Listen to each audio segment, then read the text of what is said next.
Hello and welcome back to Alice Talks Football and welcome back to another live Manchester United news and transfer news update show with lots and lots to talk about. Reports coming in that Manchester United have made a new bid for Frankie de Jong. Reports have come in that we have made a bid for Antony, which is confirmed and 100% confirmed by Romano, and we have signed Casemiro. Casemiro to United is a done deal and he will travel to Manchester in the next 24 hours for his medical, according to reports, with Frankie de Jong and Antony seemingly next. Now, honestly, if we sign Casemiro, Antony and Frankie de Jong, I'd love it. I think that would be three brilliant signings, but I'm telling you this now. There's a reason why we're all of a sudden bidding 80 million on Antony. There's a reason why we've all of a sudden signed Casemiro, and there's a reason why we're going and putting in a new bid for Frankie de Jong, and that is because someone's publicly come out and said they're by United. And we can do all this Glazers out movement, but it don't matter if there's not a buyer for United. But now the Glazers out movement is at its peak. Now there's a buyer for Man United. The Glazers are sweating. They're absolutely sweating, guys. They're thinking, fuck. We don't want to sell the club. We need to get our 20 million a year in dividends. This is easy money. We can't sell the club. We'll shut them up temporarily because they know this protest is going to be big. They know this protest for the Liverpool game is going to be big. They know there's a buy. They know there's more pressure on them than ever, and they're going in big. So I want to get into all the news. We're going to talk more about de Jong, but most importantly, we're going to talk mainly about Antony in this video. And we're going to get a guest on and talk a little bit about the Glazers out movement, the protest, the Liverpool game, Casemiro, Antony, etc. But we all know Casemiro is a done deal pending a medical, so I'm not going to get too much into Casemiro news. I will give you my thoughts on that. But I want to dive right into the Antony news. But quickly, smash that like button. And of course, please do subscribe down below to Alice Talks Football if you're new. If you want to stay up to date with all the latest Manchester United news and transfer news, make sure you're subscribed. Glazers out, guys. Glazers out. Keep smashing the like button if you are Glazers out as well. And it looks like we could spend 250 million this summer. And it's funny, only a week ago, we had no money and we're going to bring in Rabiot and Arnautovic. Only a week ago, we had no money. We're going to be Rabiot and Arnautovic. All of a sudden, someone wants to buy United. 60 million on Casemiro, 80 million on Antony, 60 million on de Jong. Do not fall for it. Yes, this is a good signing. Yes, this is what we need to do. But they're only doing this because they want to stop this Glazers out movement. Continue with the Glazer out movement, even if we win. Continue with the Glazer out movement, even if we buy players, because those vermin need to go. So let's dive right into the news. So Casemiro, I think, is a brilliant signing. Someone said it on Twitter, I think it was Leals. He said, basically, it doesn't matter who United sign. There's not one single player that can fix all our problems. So even if we sign a player, everyone's going to look at the negatives. Everyone's saying, look, we're signing Casemiro. He's not good on the ball. He doesn't fix our problems on the ball. He doesn't fix our problems on the ball, but he fixes our problems off the ball. And most importantly, he's a number 6. Now, I've said this with Casemiro to United. It could be another Bastian Schweinsteiger. It could be another Alexis Sanchez. He is a top-class midfielder. He's in a position that we desperately need, and he was brilliant in his last match for Real Madrid. But he could be another Bastian Schweinsteiger. He could be. But I'm trying to look at the positives. Yes, we've overpaid. Yes, he's coming for a big wage packet and a retirement deal. But signing Casemiro is the end of McFred. And I think, guys, signing Casemiro is the end of McFred. We don't want to see McFred anymore. Casemiro stops that. Casemiro and Fred are decent together for Brazil. If Casemiro comes in, Fred can then play in his preferred position as a number 8. Fred as a number 8 is actually not that bad of a player. It means McTominay don't start. If Casemiro means McTominay don't start. Positive. Casemiro improves us off the ball. Casemiro improves us defensively. Casemiro means we have a 6, so we can play a 4-3-3 in the way Eric Ten Hag wants to play, because then he can have a box-to-box midfielder. I actually think Donny could look quite good next to Casemiro.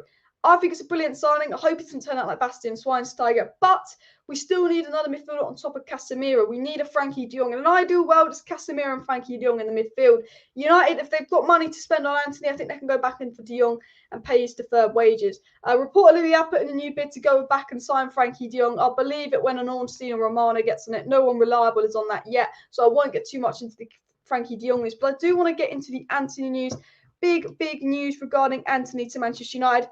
Is not the same player that Glazers tell us they need to buy a new player. Honestly, it's crazy how it's crazy how quick we can get a deal done when the pressure's on the Glazers.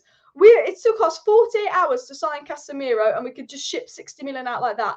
Yeah, I tell you this now, this is proof that United take ages on transfers on purpose. It takes us 3, 4, 5 weeks to sign a player, and that's because they don't want to spend the money and they're delaying the deal to spend as little money as possible. This is living proof. The fact that we're all of a sudden, we've got 60 million to spend on Casemiro and we get this deal done in a matter of days is living proof that United, if they wanted to, if Man United wanted to, they could get deals done really quick. They could sign players really quick. They just don't want to. They just don't want to. It's living proof. 24 hours ago, literally 48 hours ago, was the first time we were linked to Casemiro, and all of a sudden, we've signed him as well. Frankie de Jong, Casemiro would be brilliant in midfield as well. The Glazers are selfish. How are you getting deals done moving from Arnautovic and Rabiot to Casemiro and Antony? This is why we'll never succeed on the Glazers.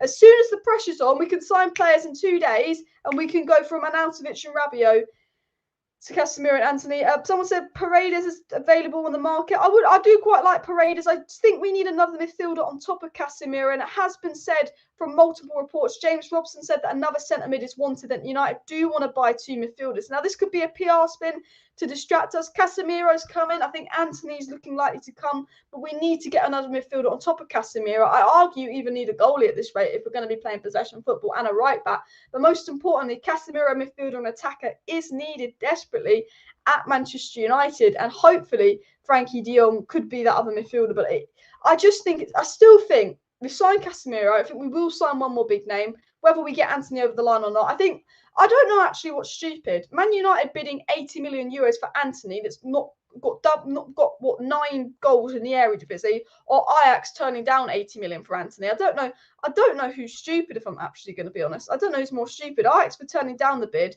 or United for accepting it as well. But like I said, there isn't one player on the planet that solves all of Manchester United's midfield problems by themselves, let alone on the market. Saying Casemiro is a bad signing because he doesn't address Man United's main concerns is nonsense because of the sheer multitudes of concerns they have. Lies also said if we had signed de Jong, the issue would have been that he was not good enough defensively to anchor United in midfield on his own. With Casemiro, he doesn't offer enough in build-up. United need both profiles, and there's a reason they have one of the worst midfields in the league. And Lies tweeted this, and he's absolutely spot on. We need a de Jong and we need a Casemiro. But I want to dive right into the Antony news. Big up Rob for the super chat. Really appreciate the super chat, Rob. Be happy for the signings, but don't be fooled by the Glazers. What the Glazers are finally doing, bish bash boss. Absolutely spot on, Rob. Make sure you smash that like button as well. But let's dive into the Antony news, guys. Let's dive right into the Antony news. So regarding Antony, it was said very earlier today that just in, Manchester United are not giving up on Antony. Ajax turned down a new bid, but United plan to try again, and they feel like Antony really wants to move to Old Trafford. And this was said by Fabrizio Romano. But even more importantly, that just hours after United put in a new bid for Antony, who wants to come to Old Trafford, Mike Verway, a very, very reliable source, he's basically just got dubs all window in terms of everything he said's been spot on, said Justin Antony was seen at the club today but did not train one day after Ajax refused Manchester United's offer. So even Mike Verway's coming out and saying Antony did not train at Ajax. It later came out from Romano that Ajax are discussing internally about Antony. There's a chance the Brazilian could be left out the lineup on Sunday as the player wants to move to United. And it was also said that reports from very good journalists out in the Netherlands said that Ajax did offer Antony an improved contract, but he wants to move to Manchester United. So United, and David Ornstein confirmed this yesterday, United generally put in an 80 million euro bid for Antony. Manchester United, all of a sudden, 2 days ago, could only afford an Arnautovic. 2 days ago, we could only spend 30 million on Arnautovic, and now we have 80 million to spend on Antony. I tell you this now, the Glazers, they're bloody vermin. They're bloody vermin, because we've all of a sudden got this money for Antony out of nowhere. What a shock. What a shock. What a surprise. What a surprise. Pressures on the Glazers. Someone said they'll buy United and we are spending. But, as you can see, if Antony wasn't at training, Antony, it could be left out the lineup on Sunday. Antony's pushing for United. I'm sorry, as I said, I don't know who's more stupid. Are we more stupid for spending 80 million on Antony? I want Antony, but he's not worth 80 million. I think he's a 40 million pound player. Are we more stupid for spending 80 million on Antony? Or are Ajax more stupid for turning down 80 million for Antony? Because Ajax ain't going to get anywhere near 80 million for Antony next season. I'm telling you that now. Thank you very much for the super chat, Alice. Do you scare a Jew? Well, I don't get what you mean by that. I don't get what you mean by that. But Ajax wanted that before, but we walked out of. Now we have to spend 80 million euros on a bunch of jokers. Says, yeah, Ajax want. I tell you this, I do really like Antony.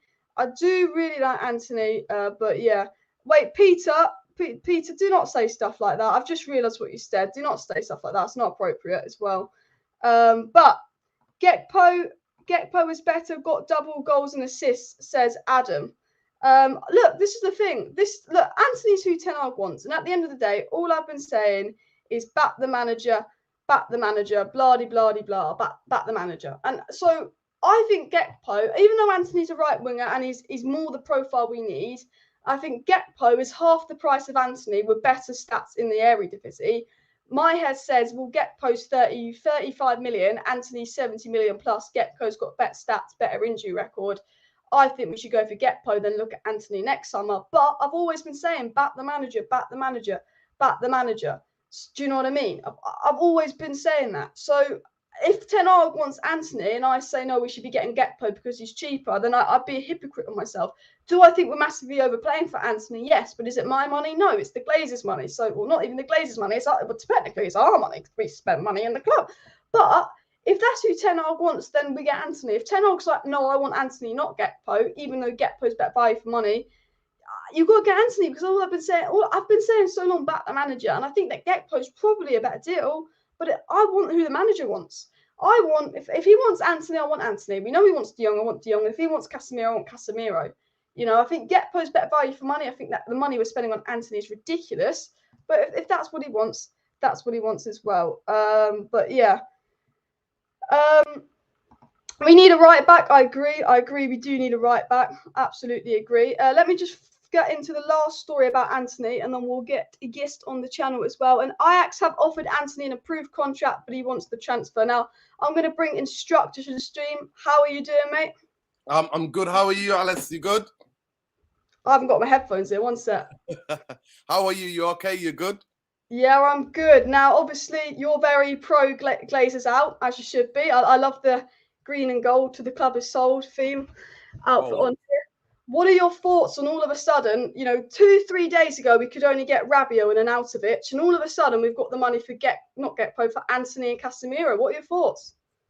Well, you know what they're doing, isn't it? Like, we had the Super League, so there's a history to this. We had the Super League, the protests, we stopped the biggest fixture in world football, in terms of the Premier League being the biggest league in the world in terms of TV viewership. And they then got Sancho, Varane, and Ronaldo. So there is prayer. They have history. So what they do is they panic when they know the swell of Man United fans deep down in their hearts understand and know that the Glazers are not good for this football club and have destroyed the reputation and continuing to destroy the history and legacy that Sir Alex Ferguson, Sir Matt Busby, and our history. That's what they've done, and that's what they're doing. And at the moment, they're panic mode. They've been scattering around, and all of a sudden, they found the magic money tree, like money. Yeah. Like before they were like, ooh, we only got 120 million to spend. That's what they were breathing at the beginning of the transfer window. We've only got 120. We can't go. We got to wait for Frankie De Jong.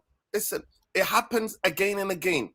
How many managers we've had? 4 full-time managers. We've had 3 interim managers, and all of those have not been backed. Every one of them is hand tied behind their back. Every one of them. Man United spent money on players just randomly, without any clear strategy, without any clear thinking of, okay, we need to get these players because they will gel with the players that we have now. And at the end of the day, a lot of people owe Rangnick an apology. He said, you don't need glasses. He told them, you don't need glasses. And the biggest thing for me is that we've got a culture. Because of their toxicity, Alice, honestly, there's a lot more things I could say. I live in Manchester. I live 10 minutes away on a bike from Old Trafford. Yeah. I'm quite privileged. So big up to all the people, international fans and people who are not from Manchester. But I know people who work at the club. And the stuff they tell me, even with departments that have nothing to do with the football, how toxic the club is with this ownership. It's incredible. You tweeted something like you were told by someone in the club that Ten Hag didn't want to sell James Garner or something. I think it was you. Yeah, he didn't. He don't. There's somebody that when I see them out and about in town, right? I talk to them, and I always try to get them to be, and they're like, "Oh, now you're on YouTube." Years ago, when I wasn't on YouTube and I wasn't on Twitter, they would talk to me about things. But now they're like, "No, I'm not gonna. We can't talk to you." But they always said to me, "You get 1 or 2 phone calls a season if you need to know something." And I rang them because from everything we've seen from Ghana, I watch Ghana in the youth teams, right? In the youth team, of course, youth football compared to, adult football is totally different, right? But he's done 2 seasons already at Nottingham Forest. One being one of the key players in his team, that got promoted last season. He was ready. And one of the most heartbreaking things for me during the pre-season tour was his injury. I was absolutely devastated because I'm telling you, Alice, if Ten Hag sees him play in games, he would be able to make the judgment, wow, there's a quality player there. And I'm with you. And this person has told me, Jimmy Garner and Ten Hag spoken, even with the injury, was reassured, listen, I see things about you. I've watched game. I've seen videos and clips about your game that I think we can have a plan to develop you further. And if you listen to the interview that Garner gave, he says he's happy to go on loan. He just wants to play football. He don't say he wants to leave. He says he's happy to go on loan again because he wants to play. He wants to carry on the rhythm, right? Yeah, he needs to play for a place he wants to play for Man United. He's from Birkenhead, Alice. He's a Scouser. Do you know how much grief his family get for playing for Man United? He's been at the club since he was 8 years old. Yeah. And all of a sudden, Eric Ten Hag's like, oh, he needs to go. No, it's because he's not damaged. Do you think anybody's going to come and buy Fred and McTominay at this moment in time? The crap. That's the thing. And the thing that irritates me is we've had 3 different managers, 3 different seasons where we've seen Muck, Fred are not good enough. They don't work. I don't know if Garner will be good enough for United, but I've watched James Garner play against Leicester, Liverpool and Arsenal for Nottingham Forest, and he looked a lot better than our midfielders did against Leicester, Liverpool and Arsenal. And I just think he cannot be any worse than McTominay. We know for 3 seasons McTominay's not good enough. We just need to try something new. I always refer to Arteta in Arsenal. He had £72 million Pepe. He had Aubameyang. And Aubameyang was once really, really good for them. But as soon as they start underperforming, he thought, you know what, I'm going to give Martinelli a go. I'm going to give Smith Rowe a go. I'm going to give Saka a go. I'm going to give Nketiah a go. He didn't know if they were good enough.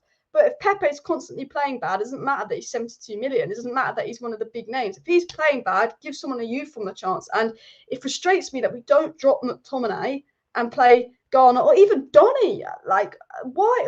I'm convinced that like he knows some big secret because he's like undroppable, and I think it's crazy. And I just want to quickly get into the super chat from Alex saying, "Hi Alice, if we had not lost the first 2 games of the season, we know that the Glazers would not suddenly be spending money on players like Casemiro." And I do agree with this as well. I think a lot of it is we've got a buyer now from the club, and all of a sudden they've got money because they don't want to sell. But I think, maybe the fact that we lost the first 2 games of the season is a bit of a blessing in disguise because it gets more fans Glazers out. Because when we're winning, some fans forget about Glazers out. But also, it wakens the Glazers like, crap, we need to spend money if they want their Champions League football for extra money. What's your thoughts on this? 100%. I think 100%. I think what you said is spot on in terms of that. Obviously, losing the first 2 games. Obviously, now that we've got a viable buyer, and that's why I sent you the DM. I was like, I need to come on because I really need to remind the fans, even when we start winning, if we start winning games, we need to keep for the first time, a lot of people used to say, Alice, what's the point of protest? And I would say, well, one, it makes you feel better because you're in a collective unit. You got all these other energy of these human beings that see that want to fight for the football club. That's got so much tradition and so much history. And you're saying not in my name, Glazers, you're not doing this in my name. But a lot of people just say, well, we haven't even got somebody who comes step forward who wants to buy the club. What's the point in protest? Well, now that excuse is gone. That is gone. We've got a guy who's a Man United fan. He's a Man United fan.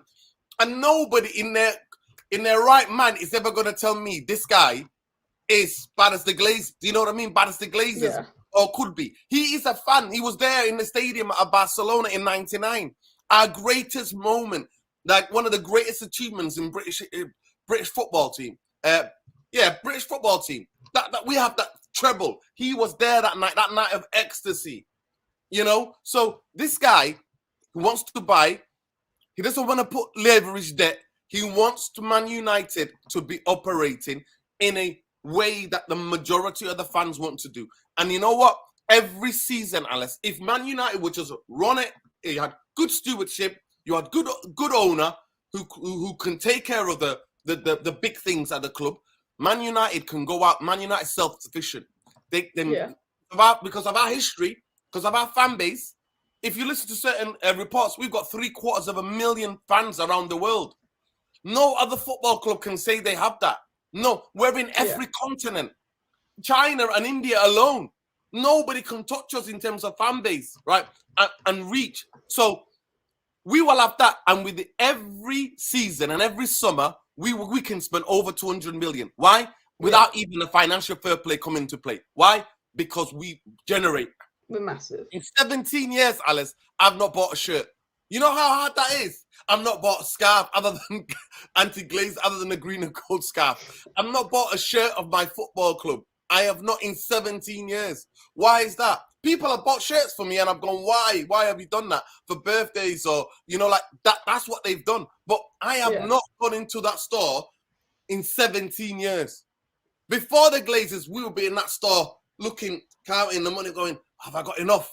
I need to work extra a bit harder to get a bit enough. Can I save a bit of money to go and get that shirt? So at the end of the day, Manchester United, they're panicking. They're panicking now. There's a viable buyer. Yeah. They're panicking because there's another say as well that says some people are saying they want to get the share price up. Basically, people, they've tied our football club. We're not a football club. We are a hedge fund. A business. They tied us into so much financial instruments. That's why the term Glazonomics starts. That's why, Alice, even with this Casemiro signing, Casemiro's going to be signed. If he doesn't fit in, right, first of all, I don't want to put it down on people, but Real Madrid never sell a player that's still at their height. They never sell a player that's still at their height. They don't. They don't. They sell players when they think, they've already got made replacement in Camavinga and Chouameni there already. And those are the people we should have been going for. Remember when we were waiting for Camavinga? We should have gone and get him then. When we Chouameni. So what I'm saying to you is that Man United always have to be panic. Everything's panic. Now he's going to get big wages. He's going to, and the Glazers, if they stay for the long term, they're going to say, well, you've got a player already. Because they see everything as an asset on a financial sheet. Yeah. They don't see the player whether he's a quality. That's why we can't get rid of anyone, Alice. We can't get rid of anyone because the wages they give is so much that most agents and players are like, well, I'm not going to get that anywhere else. The only player that was brave enough to do that was Smalling. Chris Smalling was like, I don't care. I want to go and play football. Yeah. Phil Jones is sitting here. We gave him a new contract 2-3 seasons ago. Ollie didn't want to give him that. Bailly, we were never playing Bailly. We gave him a new contract. And we gave them a new contract to try and increase their value when we sold them, but we can't sell them. Bailly's going out on loan, and I think Bailly's a good centre-back. And I'm seeing Wolves getting 45 million for someone like Gibbs White, and we can't get anyone to give us 10 million for Bailly. It's the wages, because we are idiotic enough to do that. And do you know what annoys me? Is the Glazers are all about spending money. The Glazers are all about how much money can we save.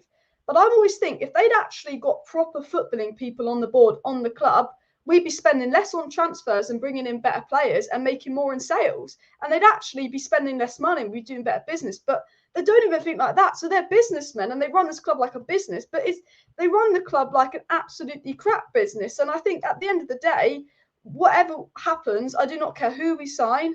I do not care who we sell. One thing we should all be united on is Jim Ratcliffe coming in, because as you said, he's a United fan. And Alex has said here, thanks for the super chat, Alex, Sir Jim Ratcliffe would run the club to be successful, as he is a Man United fan, is from Manchester. He knows how the sport works too. The Glazers, when they were watching us at Old Trafford, because they were at the first game of the season versus Brighton, they're probably sitting there thinking, why aren't they playing helmets? They don't even know the offside rule.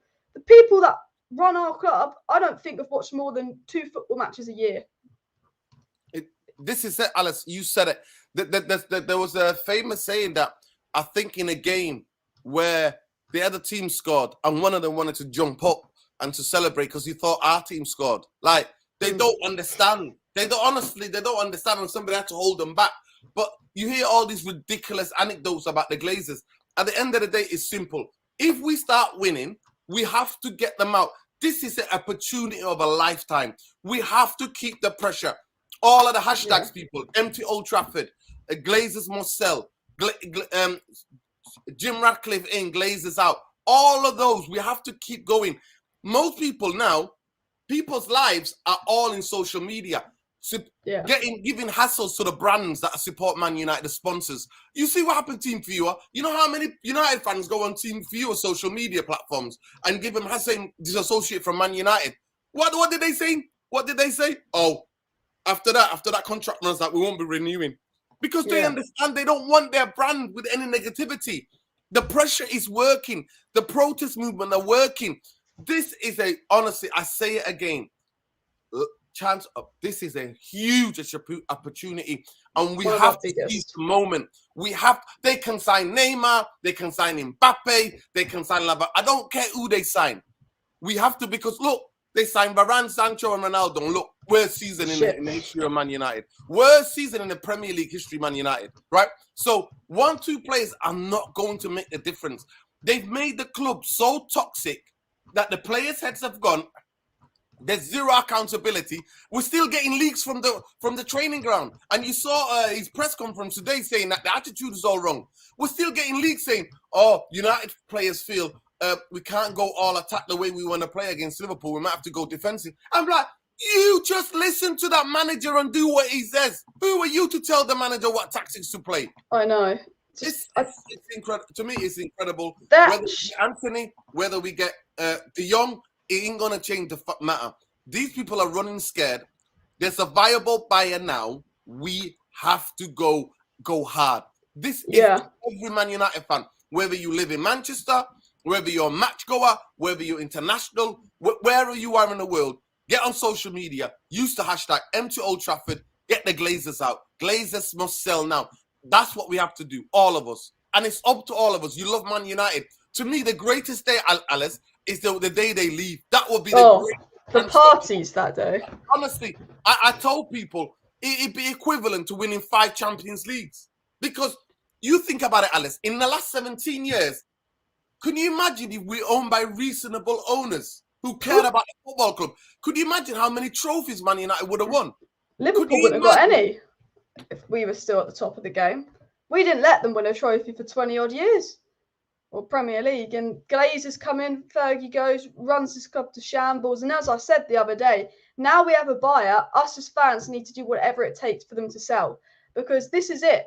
You know, we can be Glazers out, but we don't know if there's a buyer there. Now someone has publicly said they will buy United, and we know they have the funds to buy United. There is a buyer there. Now it's on us as fans to sell. So even if they spend money, even if we win the next 10 games and we play brilliant football, every single fan needs to be Glazers out. Target that other businesses. Do not buy anything that's going to affect their finances. Every fan needs to be Glazers out, because we had the Super League debacle. We couldn't get them out now. But this is the lowest United have been in a while. This is our best chance to get them out, because not only is there a buyer, but every fan is united on how bad this club is. And I literally will say to everyone watching, even if we win, even if we buy De Jong, and even if we bring in Antony on top of Casemiro, you need to be Glazers out, because they are doing this. There's been more media reports in the last, I'd say, 3-4 days about transfers than there has been in the last 3 weeks. Because all of a sudden we've been linked to 50 players in the last 2 days. It's all PR, PR, PR. And then there's all these reports saying, oh, Ronaldo's done this, Ronaldo's done that, Ronaldo's done this, Ronaldo's done that in the dressing room. First of all, every fan is reunited on turning on the Glazers. I said this in the past. We've turned on Mourinho. We put all our anger on Ollie. We put all our anger on Van Gaal. You know, we've put all our angers on the players. You know, and you know, after games, you hear the pundits talk. Oh, Paul Pogba this, Paul Pogba that, Ollie this, Ollie that. Sky Sports, BBC are now talking about the Glazers. We're not blaming an individual player. We're not going to turn on Ten Hag. The fans and the pundits and the media have all gone, the Glazers are the problem. And now the Glazers are under more pressure than ever, and everyone's just reunited on the fact that the Glazers are an issue, which is something I don't think we've had until Rangnick came in, when I think everyone woke up and went, it doesn't matter what manager we have, it's them owners. they are the issue, because I think we all were so angry at Ollie that there was a lot of United fans that sort of didn't put that anger on the Glazers. But now all the anger's on the Glazers. The amount of reports that have come out in the last week, we've had all these reports about Ronaldo being this big issue. And I think a lot of that is, I think there's probably some truth in some of them because we know he wants to leave. But I think a lot of that is the Glazers are so annoyed that every fan is turned on them, that they want to make Ronaldo a scapegoat and distract fans from them. So we all turn on Ronaldo going, he's the problem and all of that. But every logical United fan knows there's not one player at this club that is a problem. There's a lot of players that shouldn't be here. But, you know, selling one player or buying one player is not going to solve all our problems because there's multiple problems. And the best way to solve all our problems is getting new owners in, getting a new board in. And now Jim Ratcliffe has gone public about wanting to buy United. They're like, shit. They're like, shit. Let's go and link ourselves to 50 players to distract them. They know the protesters on Monday against Liverpool. The timing of Man United signing Casemiro. And also, we take so long to get deals done. We take weeks to get deals done. And all of a sudden, we're getting Casemiro done in 2 days before the Liverpool game because they don't want that protest to happen. Everyone's going to be watching it on TV. When there's a protest coming up, when there's pressure on, they could get a deal done in 2 days instead of 2 months. All of a sudden. And all of a sudden, when there's a buyer, this money that they could only buy Rabiot and Auschwitz, now they can afford Antony. Now they can afford Casemiro. It's all because the pressure's on them. And we cannot stop this pressure on the Glazers whatsoever. 100%, Alice. I think you've summed it up honestly. Perfect. Like, they've done it before. That's what they do. That's what they're expert at. Man United, Alice, have the biggest propaganda machine in the history of sport, I think, me personally. If that propaganda machine, in terms of protecting the bankers who run us and the Glazers, if they put 15% of that effort into the team and the way we sell and buy players, we would be all right. I think even though I've always been, I remember my first protest was 2005. I was there the day they took us over. Those of you who don't know, who've never seen it, check out on YouTube. The footage, they came to Manchester to talk to MUTV. When they left, they had to leave on police escort. There was a full-on riot outside Old Trafford. They didn't take over. The way they took us over, highly leveraged debt, was one of the worst things. And I will never forgive the government ministers that sanctioned that, because it was the death of Man United. And Fergie won despite of them, not because of them. And the height of the green and gold. So people, when opposing fans go, oh, you only protest because you didn't buy this place. No, we were protesting. The height of the green and gold, Alice, was that 3 years when we won the 3 titles back to back and the Champions League. That was the height. Remember Beckham picking up the scarf when we beat AC Milan 4-0, and he's coming up the pitch and somebody threw the green and gold scarf from the Stretford and he picks it up and walks off the pitch. That is how long, people. There's been a lot of us in Manchester who have been fighting the Glazers and trying again and persuade rest of the fans to see what the biggest problem of this football this football club is. We're not a football club anymore. Honestly, we're not. We're run like a hedge fund. That's why all of the instruments. That's why Glazeronomic exists, right? We can't. I think.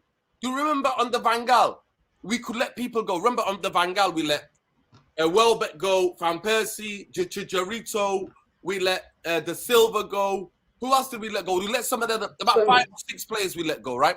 After Jose, Glazeronomics tightened, we couldn't let people go. We couldn't let people go. We couldn't get, and yes, Memphis Depay was the other one. So we couldn't let people go. Actually, Jose let him go, but we couldn't let people go properly. And when you give wages to these players, they're gonna be thinking like everybody was like, I need to go and play football. As soon as he get the new contract, he's like, I want to fight for my position. And you're like, all that. You know, someone said this to me the other day, and they said, when you actually look at the players that were core to, because Fergie won leagues under the Glazers, but when you actually look at the players that were really core to United's best years, they all came in before the Glazers took over. The people who were winning the leagues for us, you know, when we won 3 in a row, 2007, 8, all around then, the players that were winning those leagues, they came in before the Glazers. The players that were core to us, even in Fergie's last few years, they were signed before the Glazers. If you actually look at the players the Glazers signed for Fergie, half of them weren't that good. I think we had a window of Michael Owen and Obertan, and I'm thinking Antonio Valencia. That was the only decent signing. Michael Owen on a free, right? So we sold Ronaldo for 80 million, world record transfer, and we were like, okay, they're gonna use that money to go on plus some of the TV money to go and spend to get Gareth Bale, get these players. No, Obertan, Michael Owen on the free, and Antonio Valencia about 15, 16 million from Wigan. And you're like, what's going on? And then years later, Fergie and Gill will say, oh, there's no value in the market. Because that was the Glazer line that was pushed on them. The Glazer line was pushed on them. There's no value in the market because they had to reservice the debt. Once you reservice in the debt, like, it's going to take you have to sell players to be able to do that because they never put a penny of their own money in. All of the money the Glazers, but it's the fans' money. It's the way because we love our club. It's the eyes. Man United, one of the most popular. Man United, one of the most popular internationally to watch. Because we've got so many fan base, like I said, $750 million if you listen to certain reports. So Man United is the biggest thing. TV companies understand and know what when they put in a game, Man United, you're going to get so many millions watching throughout the world.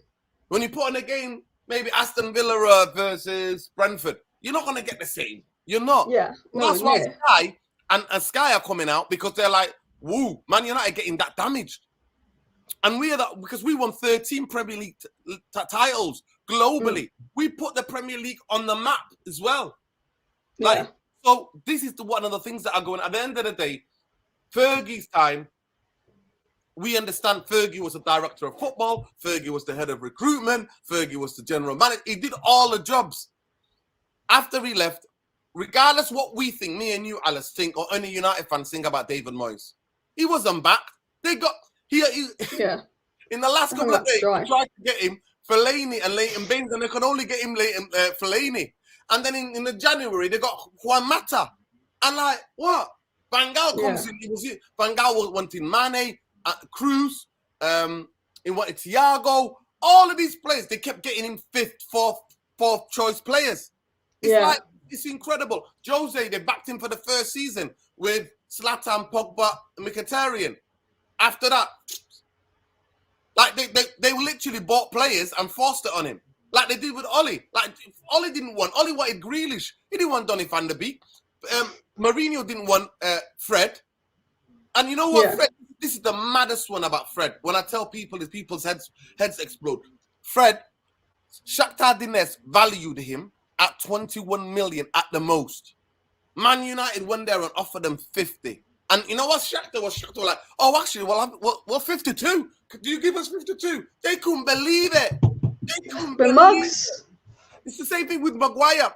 There's videos of me on Saeed TV talking about Maguire before we signed him. I'm saying he's not a Man United centre. He's a good player, but he's not a Man United centre. I'm with you. Because if Man United want to play progressive football, he's too slow. He turns like a double-decker bus. He can't turn quick enough. He's always on his heels.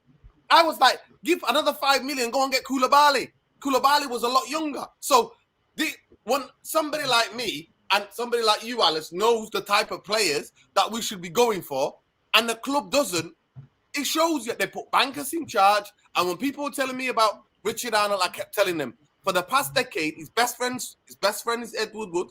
Him and Matt Judge and Ed Woodward all went to Bristol University, right? Yeah. And his best friend, and he sat there for the last 10 years of failure, and all of a sudden he's going to be something different. I know.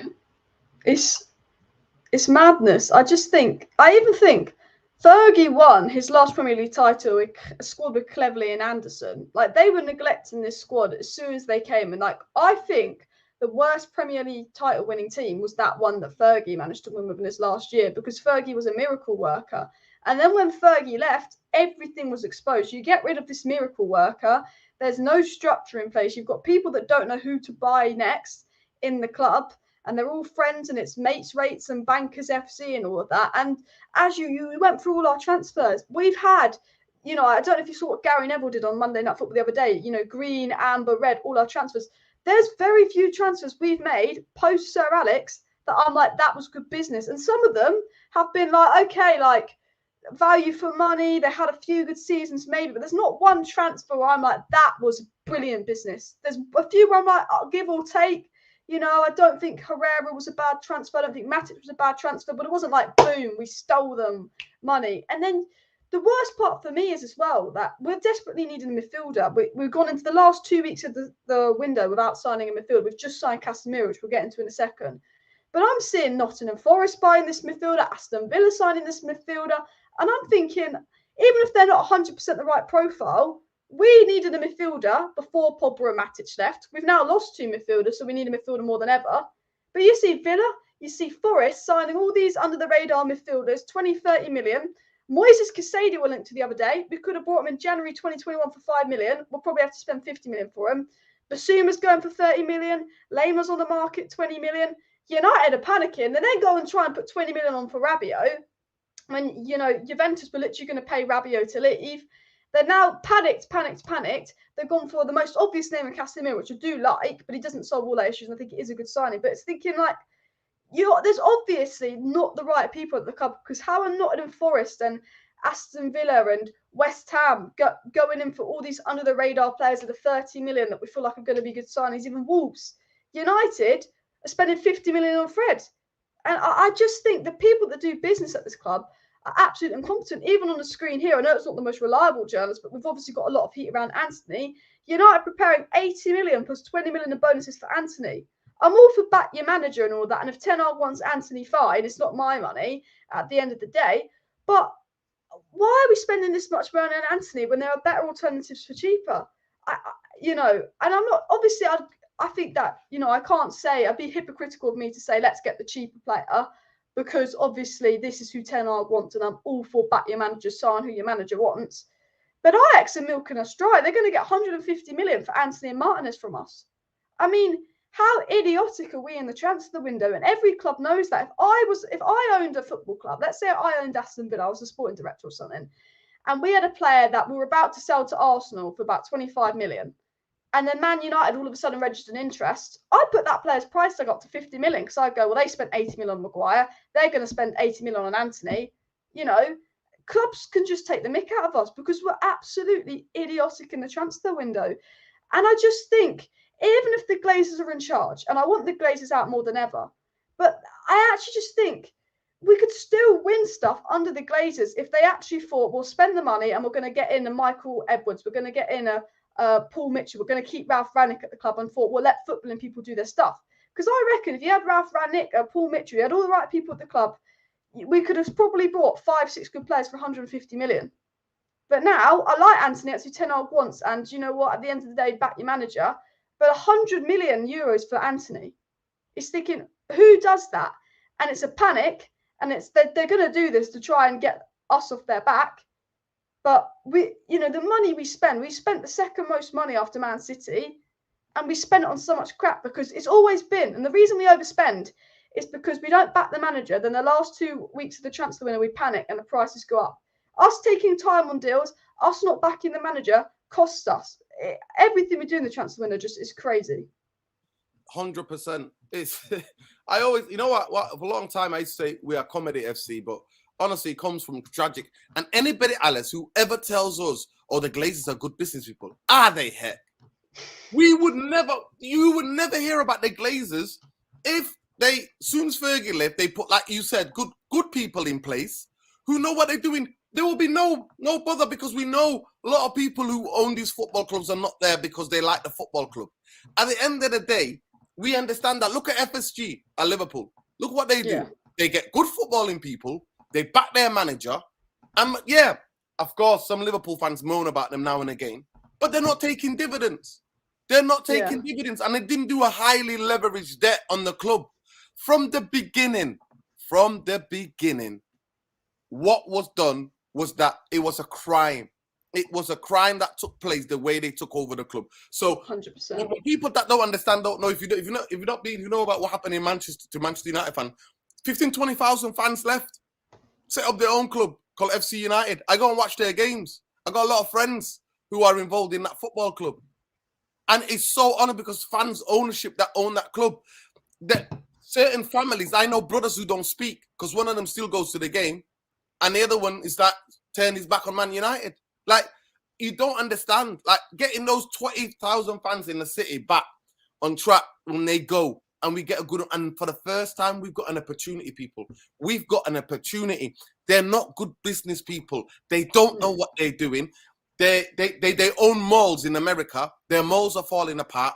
They only panic when they need to. They only panic when they need to, when they think, oh, damn, because they don't know what they're doing.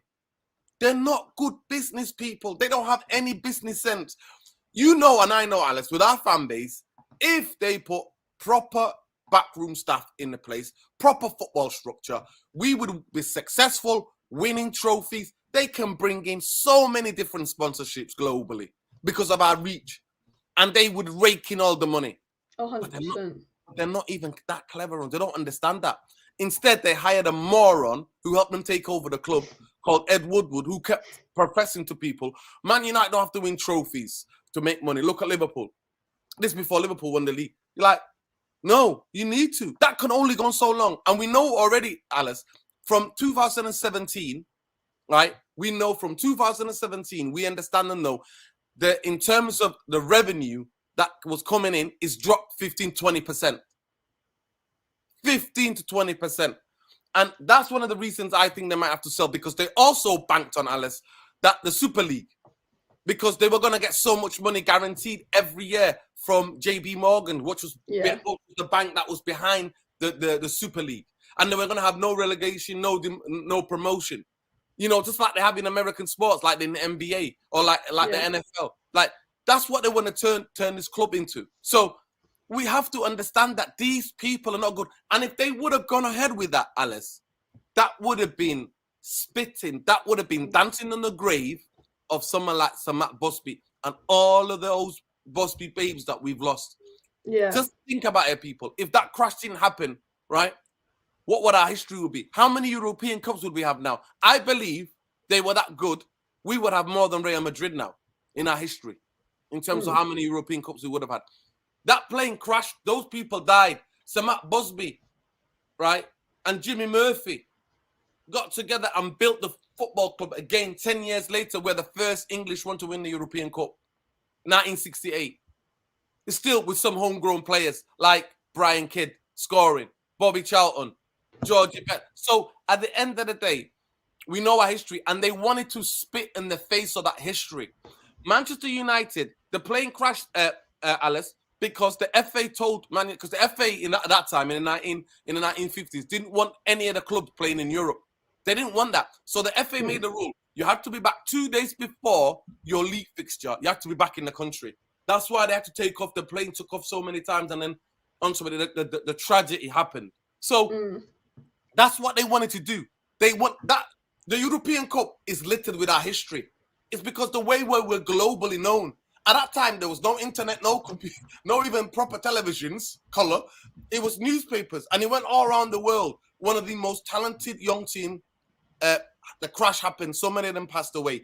10 years to win it, 10 years to build a team to win it, be the first English team to win it, was the story. That's why Man United, and they wanted to, that history, they wanted to destroy that history with their Super League. And this is why these people, they don't have the best intention.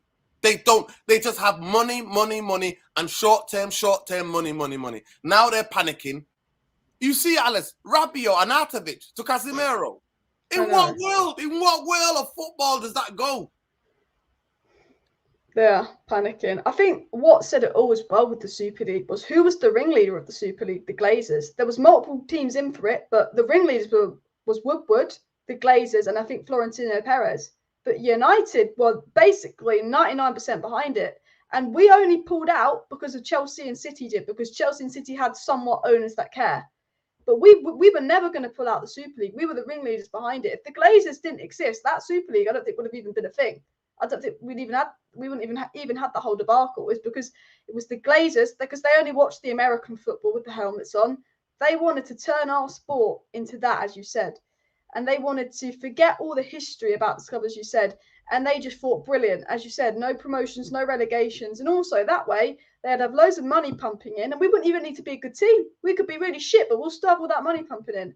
And it would have been the worst thing to happen to this football club if it happened. And thank God that Man City's owners care and Chelsea's owners care and pulled out to put that pressure on the Glazers. And as you said at the beginning of the video, they only spent money on Varane and Sancho because of that Super League. And they only spend money when the pressure's on them to sell. But this time there's a buyer. And this time, as you said, they're bad business and we can see them crumbling. Why are we spending 100 million euros on Antony? And he's not worth, he's about a 40 million pound player. He's not worth that, but they are panicking. And I'm at the point where I would just say, the fact that they're going to spend 100 million euros on Antony says how much they are panicking. And this is why right now we cannot stop the pressure on the Glazers. But also, Casemiro, it's a 6. We do need a DM. 60 million, Real Madrid milking a strike, crazy wages. You know, they're only signing him because a week ago, we weren't even looking at him. I tell you this now. I mean, what's your thoughts on Casemiro to United?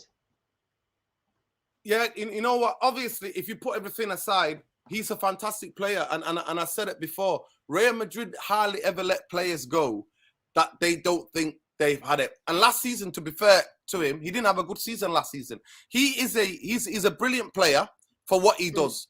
For the team, the midfield, the way he functioned with Kroos and Modric, he won the ball back and gave it to those two. And those two did what they needed to do. But we don't have... It's like, if you're going to bring Casemiro, you got to bring the other two with him. Like, you know what I mean? Like, because how's he going to fit into the new look of Man United now in that midfield? Of course, we needed a player. Alice, honestly, before I was on Twitter or on YouTube, 2011, I walked back from the stadium. That's the day we beat Arsenal 8-2, right? I wrote a Facebook status, said, you know what? It's good beating Arsenal and see youngsters and injury-riven Arsenal, but we need midfielders. I think we should get Lasana Diarra and Schneider. Like, I wrote that. So the amount of time, last time we had a decent midfield, Alice, was that Champions League winning, double winning team. Carrick, Hargreaves, Scholes. That was the last proper midfield that can compete in world level, like in a European, like in a Champions League level that can compete. We didn't have any, we don't. So we've gone from Herrera, and one of the biggest mistakes you said about Herrera earlier on about the amount of signings that worked out. Herrera was brilliant what he did. And I told people, they're not going to replace him. Everybody's like, Herrera was all right, but they never did. I don't know why you're going on too much about Herrera leaving. I'm like, listen, he's the only player. He's so much better than Fred and McTominay put together, honestly. He is so much better. And we didn't even replace that. Then we sign Pogba, and it's like we put him around what? Like crap.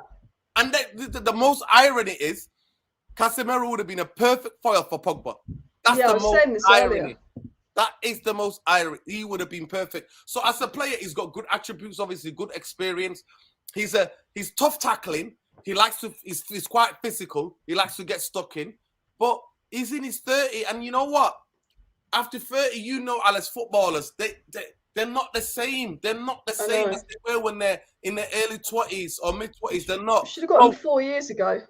Exactly. To play with Pogba. Exactly. 4 years ago, perfect. Absolutely perfect signing. To me, the biggest thing is that I hope he succeeds. Every player that comes, as a fan, we're all emotions, so we want every player who walks through that door to do well. Yeah. So I hope that he does well. I hope that he can prove us all wrong. And he's got 3 years left in him, good years left in him. But it's just papering over the cracks. You know the intention behind it. So that's why you can't even allow yourself to get excited about. When was the last time, Alice, that you really got excited about a signing? Really? And that the signing was done quickly? I don't remember the last time under the Glazers. Maybe Ronaldo, but we still needed a DM. I still said Ronaldo doesn't solve our issues. But yeah, you're absolutely spot on. Like, to me, the last genuine time that I got so excited was Sebastian Veron and like Rio, Rooney. I remember being excited about Rooney, Rio, Roy Keane. I'm old enough to remember Roy Keane and going, Roy Keane, oh my God. You know what? British record, United broke the transfer record. So this is even, we were spending a lot of money at the height, picking players to fit into our teams at the height of, what's his name? Martin Edwards, who owned us. And you know what Martin Edwards did every season, Alice? He improved the stadium. They've not done anything to the stadium. Stadium's crap. People go, why are you Glazers out? It's because our women's and our youth team play in Leigh Sports Village. This is another town outside of Manchester. The stadium is falling apart. They've done nothing to the stadium in 17 years. Only team in the Premier League without a screen in the stadium. Only team. And we're the biggest team. It's actually funny. I saw pictures of Man City Stadium, what they've done on the inside, how modern it is. I've been in the Spurs new ground a couple of times, and then I go in Old Trafford, and I'm like, what are we doing? It's a joke. It's beyond a joke. But Casemiro, obviously, I wish him luck, and we welcome him into this football club. But I look at him, I just think it saps any of it out, and it's only to try to manipulate us and to silence us. But he's got great attributes. He's on the ball. He's not that, but he's better than McFred. He's better. He's more press resistant. He knows how to buy a foul. That's one of the things about him. He knows how to buy a foul, and he's better at giving the ball to people who are technically better than him, progressing the ball. I think this won't happen, but if we signed him and De Jong, that would be brilliant, because I think they'd work well together, Casemiro and De Jong. But I've always said this with Casemiro, he's a great signing. He is past his best. There's a chance that Casemiro could just be a Bastian Schweinsteiger, where it just doesn't work out. And that's what I'm worried about, because he's 30, all this money on him, he is past his best. This could be Schweinsteiger 2.0, he's coming to retire. But I think he solves our issues off the ball. He's very good off the ball, one of the best in his position off the ball. I think bringing in Casemiro, for me, what I like about bringing in Casemiro is it means no more McFred. And it means that Fred, when he plays, will play as an 8. And when Fred's been good for United, he's been deployed when he's pressing high up as an 8. Casemiro can allow Fred to play as an 8. When McTominay plays, Fred can't do that because McTominay is just useless at everything. And Fred will improve with Casemiro. Casemiro will improve us off the ball, our structure, us defensively. I actually think the defence will improve a lot. And I say, look, our defence isn't brilliant, but I always will give a little bit of leniency to whoever's playing in defence. Because even when Maguire's not playing, who is the go-to scapegoat, we're still shit in defence because it gets no protection from the midfield. We could play Varane, we could play Martinez, we could play Malacia, we could play any defenders. But when you've got McFred ahead of them, I think whoever plays in defence is crap. And I think that bringing in midfield is brilliant. I think bringing in Casemiro is a good player. But as you've been saying, this is a 30-year-old that we're chucking all this money at, that's past their best. This is the type of player we should have been bringing in 4 years ago to play alongside Paul Pogba. Bringing in Casemiro doesn't solve all our issues, but it doesn't matter who we sign. There's not going to be one player that solves all our issues. But if we're a serious club and we're bringing in Casemiro, we need to go and bring in a Frankie de Jong to put next to him. And actually go, because we're just bringing in one player. We need to bring in someone that's really going to, because the midfield, we need to improve in 2 ways. We need to improve off the ball, which Casemiro does, but we need to improve on the ball. And the one thing I will give to Maguire is Maguire breaks the lines and gets the ball to our attack more than the midfield does, more than McTominay and Fred do. Because one thing I'll defend the attack and defence on is the midfield provides nothing. So great. Have you noticed? You've noticed that, haven't you, Alice? That they're so bad when McTominay and Fred are playing. We bypass them. I know. We bypass them because it's more of a worry in terms of when we're playing against any team. We try to bypass them. Our centre halves, Martinez and Maguire. Even I do think Maguire is a problem. He will always be a problem because 100%. of the way he is. Not that he is a bad player. He's just too. If you watch him specifically, he's too much on his heels. He's not mobile too much, and he hasn't got that mobility, that quick mobility at the crucial times in the game. He can't change direction. You need players who can smell, who can sense the crucial moments, the critical moments, and can change their body angles to defend in that moment, right? It's just, for me, and this thing with Antony, who's spending more? Tell me, who's spending more than 40 million or 45 million on a player from every division? No one but us, because we're idiots. I think we should go for Cody Gakpo, 35 million, and then put that money, instead of spending 100 million on Antony, I think we should now Casemiro's done, get a midfielder and get Cody Gakpo for 100 million. Then I personally think Man United should go and just give Wolves 60 million to go and get Neto. 60 million for Neto? I would. Honestly, really? I would, because he's already proven in the Premier League. I would, right? He's one of their best players. When he's had a massive injury, when he came back towards the end of the season, he looked good. I would. For me, Neto is a player that I've watched, honestly, Alice, I can't tell you. I've watched and kept an eye on, and I looked at it. He's a United player. He's somebody who's direct when he needs to be direct, who can hold the position when he wants to hold the position, but also knows the way to go. That's determined. He, to me, is a fantastic young player. I think we just say to them, sorry, but we're not buying it. I think 55 million or 50 million plus 10 million add-ons could go and get us Neto, other than go and getting Antony. Easily. And look at the age. He's similar age. He's only like 23, 24 at the most, Neto. We're just overpaying for everyone. I've got told I'm age shaming for Casemiro. I think 30-year-olds can do a decent job. De Bruyne is 31 and all of that. But I'm just thinking that United in a rebuild, you should be going for people for the future. This is a very short-term signing, and I'm happy we signed Casemiro. I think he's a brilliant player. I really do, and I think he will improve the squad. But Sanchez, Schweinsteiger, I thought they were going to be good signings, and they weren't. And when you give such high wages to such an old player, that's what I worry about. And then going back to PTSD. It's PTSD. We've all got PTSD because we've seen these things happen. It's not new. Everybody thought Schweinsteiger, whoa. And you know one thing, what do you know about both those clubs, Alice? Bayern Munich and Real Madrid never let players go in their prime. They don't let players go in their prime. They let young players go who they think are not good enough, like the captain of Arsenal now, Odegaard. They rushed him in a year too early. He wasn't ready, so they got rid of him, right? And they get rid of play. Look at what they did with the other centre half. He's gone to where PSG, and have they missed him? No, they went to win the European. They wouldn't have won the double. They got rid of Varane and Ramos. And what did they do? They went to win the double. So it's mad. This is what we got PTSD. It's not age shaming at all. We're not age shaming at all by any means. We've just got PTSD because we've seen this.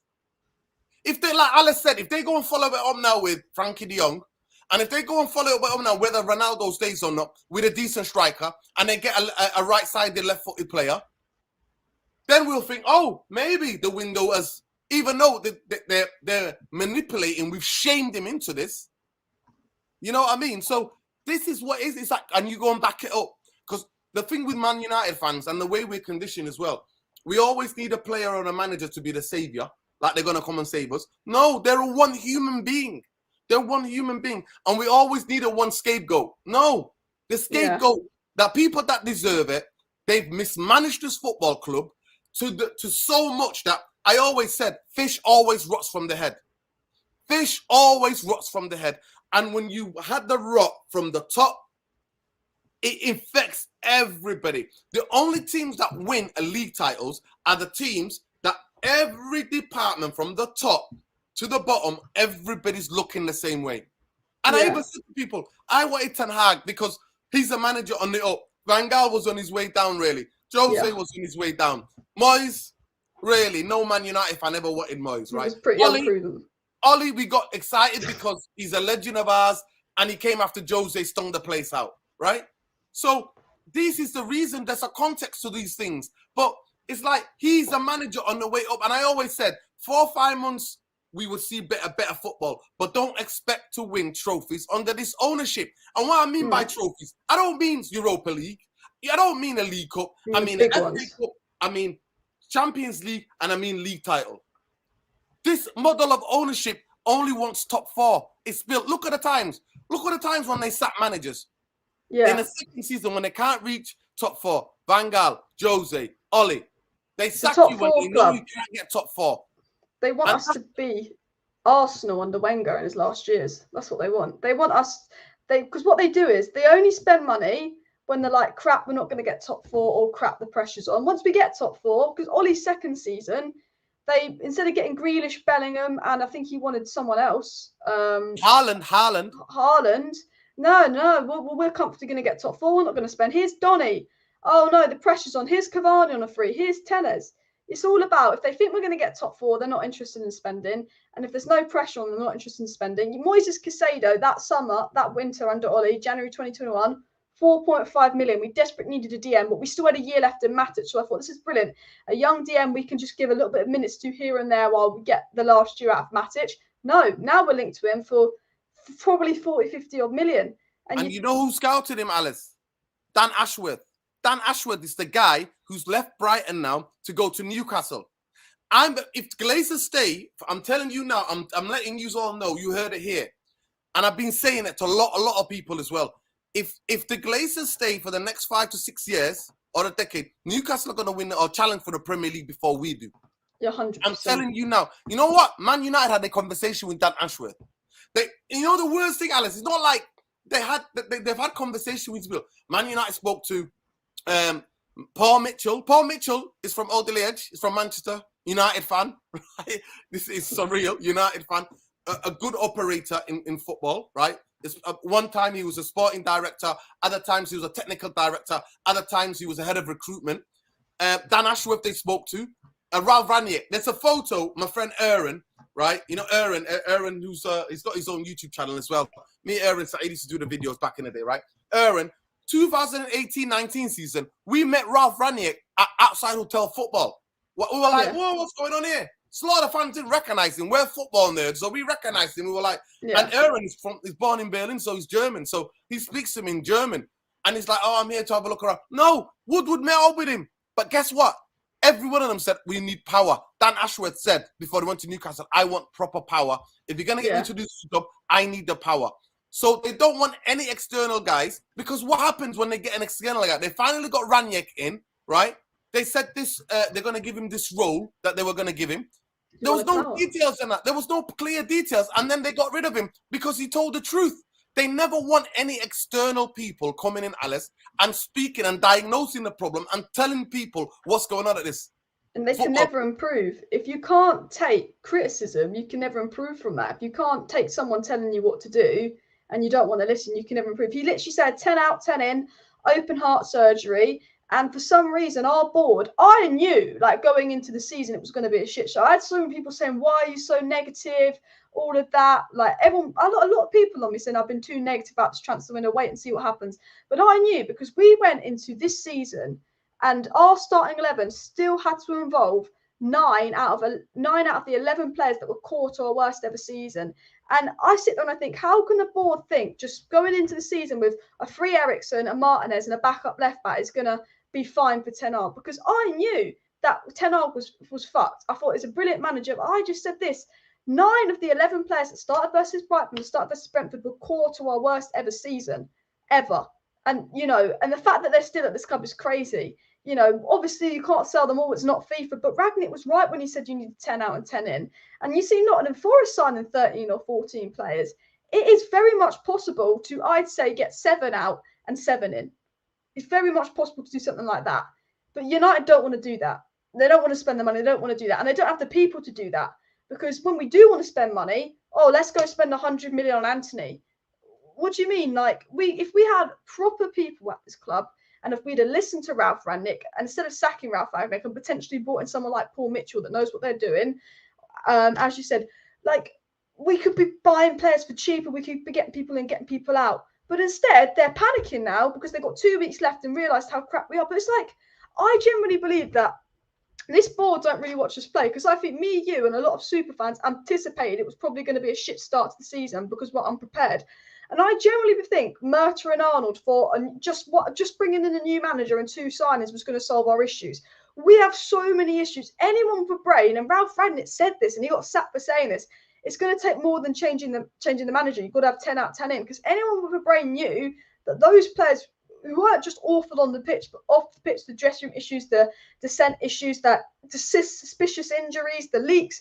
Everyone knew that if you go into this season having to start 9 out of the 11 players that were core to last season that are not good enough and have proven they're not good enough, then Ten Hag's not a miracle worker. They're not his players. He's having to work with players from 5 different managers. You've got people there from Moisey. You've got people, I mean, technically De Gea's Sir Alex. You've got people there from Van Gaal, people there from the, Mourinho era, the Oli era. You've got all of these people in there. And, what do you expect Ten Hag to do? And you know what the worst part for me about the Rangnick interview, and I think this is why they really got rid of Rangnick, and Romano even confirmed this. Rangnick said, I suggested they signed Diaz, who went to Liverpool. I suggested they signed Alvarez, who's gone to City. I suggested they signed Vlahovic. I said, we desperately need this player. And he just said the answer was no. And he suggested 3 players that we would scream for right now that would instantly come in. And Alvarez, 17 million. They said, no, that's the same as Daniel James, basically. The crazy thing about Alice is that We know exactly what you just said. Nine of those players. And today in the press conference, he said the attitude. He talked about the attitude. And when he first came in the club, we're like, look, you got to say, you got to back these people up. You got to say, you know what? These guys finished second a season ago. He had to say this. And now he's coming out after being with them for 6 weeks, 7 weeks. He's come out and said the attitude's not right. He said, forget about philosophy and the way of playing. You have to do the fundamentals. But Ralph Rangnick, for me, and I'm so glad that me and the Therapy Army and United Real Therapy, the audience as a community, we stopped with Ralph Rangnick even we came under significant pressure from people. People calling, he said he was a fraud. If you remember, Alice, right? We interviewed four managers, possibly to be the interim managers. Yeah. Rudy Garcia, Lucien Ferrer, and Valverde. And Ralph Rangnick. Ralph Rangnick now has the least in terms of, he only had maybe 80-something games in the last decade. All those other three coaches were coaching and had hundreds of games in the last decade, right? Yeah. So we hired him. And everything, what we need to be doing, we have to be seen to be doing the right thing, not doing the actual right thing. Our PR machine works in a way that we have to be doing the right thing. And finally, we thought, wow, maybe. But I kept thinking, I want to know the details of this consultancy. What is he going to be doing? And then he showed. He literally said, we need all of these players. And he even told us the players to sign. He said, players on their second contracts, players who are hungry at this level of age, you said you define a style of play, how you want to play. And the saddest thing, Alistair, he's got a black book. In that black book, there's names of so many scouts globally because he was the head of the IP Leipzig, right? We didn't even tap into that. We couldn't even tap into that. And that's why we're scrambling for 50 different players linked to this player and that player for that. Because he would have a list and go, Ten Hag, how much you want to play? He was sacked, Alice. I did a video on United Real Therapy. There was an article that came up by the Athletic, and he was sacked way before even Eric Ten Hag signed on a dotted line. Because him and John Murta, and Ralph Rangnick stopped speaking from the February onwards. Yeah, I heard that. You kept telling him, you can't be saying these things. You can't be saying these things. It is what it is. But big up, Alice. Big up, honestly. Big up. Thank you so much for allowing me to come on and because I want to reach as many fans of many content creators as I can. Just to say, we've got this amazing opportunity. Finally, we've got a buyer, a United fan that's stepping forward that wants to buy the football club. And all of the mismanagement, everybody can see. You know, another thing I have to add, Alice, before we go. We are a laughing stock. One of my cousins is an agent. He's a football agent in lower leagues, yeah? I speak to him and he says, you know, I speak to other agents. He gets advice and sometimes mentorship from big agents. They all laugh at Man United. Every sporting director, every agent knows. That's why we get absolutely bent over for every player that we sign. Because they all know we're always desperate. When are we ever going to go and sign a player when we're in control? We're always desperate. Desperate. That's what we are. 100%. I think you hit the nail on the head here. We are going to wrap up the show here, guys. But our message to you guys is there's a buyer for United. If there's a time to get the Glazers out, it's now. They are scrambling when linked to 50 players. They're going to spend 100 million on Antony to try and please us, which just shows how desperate they are. All the news, it doesn't matter if we win. It doesn't matter how well we play. It doesn't matter who we buy. There is a buyer for United that's going to take us back to the top. And you know what? I always say short-term pain for long-term gain. It doesn't matter how bad we get. It doesn't matter what happens. We need to get them out for our long-term gain because they just want to please us short-term, stop the Glazers out protests and then carry on doing their thing. But now there's a buyer. Now the media are talking about their ownership. Now the pressure is on them. You know, this Casemiro is a distraction. This Antony is a distraction. For the first time in a while, there's generally reports that United could be selling the club. They are selling a minor stake. They are looking for investors. They are in a position where they kind of need an investor or they need to sell. So we need to make sure we're not buying shirts. We need to make sure we're not giving them any money. We need to make sure, if we can, attack their other businesses. Do what you need to do. Put them bad reviews on. I thought they were quite funny. We need to do what we need to do to get them out. Have you got anything to add before I wrap up? I'll just say this, Alice, that one of the reasons why they might want to sell it, because some of the family members don't want their children in their 20s who've got their little business ventures on Instagram and all this getting attacked by United fans or getting bad reviews by United fans. So all we have to do is isolate Joe Glazer, Avram Glazer, and to get to the other Glazers to sell the club, because that's the thing what they've got. There's others. There's one of them, he sold about a year and a half ago, 2 years ago, he sold most of his shares. So we can get at them. We cannot get at them. And they're not all United, by the way. They're not all United. They're not. They're not. So we can get at them. Avram, and we can really put them, Avram and Joe, in a corner for them to sell. And then we can do a hostile takeover. But please get behind Jim Radcliffe takeover on Man United, because that is the only way you're going to get your football back. And I promise you guys, you will then operate like a football club, and we'll go back to being a football club instead of being a hedge fund. And we don't want any other people to buy it. There are loads of, like, it's almost like hyenas are gathering. All these other companies in the stock exchange are gathering. But big up to Alice. Thank you for having me on. My Twitter is Structure. I've been banging on about, the only reason why I got a YouTube channel and a Twitter is because to let people know about the Glazers. So big up to everybody. Big up to the Alice crew. Love, like always, Alice. Thank you so much for the invite. Cheers for coming on. Make sure you follow Structure on Twitter and YouTube. And yeah, big up for coming on. I'm going to wrap up the live stream now, guys. So please do hit that like button. Please do subscribe down below. Make sure you go check out Structure. Thanks everyone for tuning into today's stream. I'll see you next time, and bye.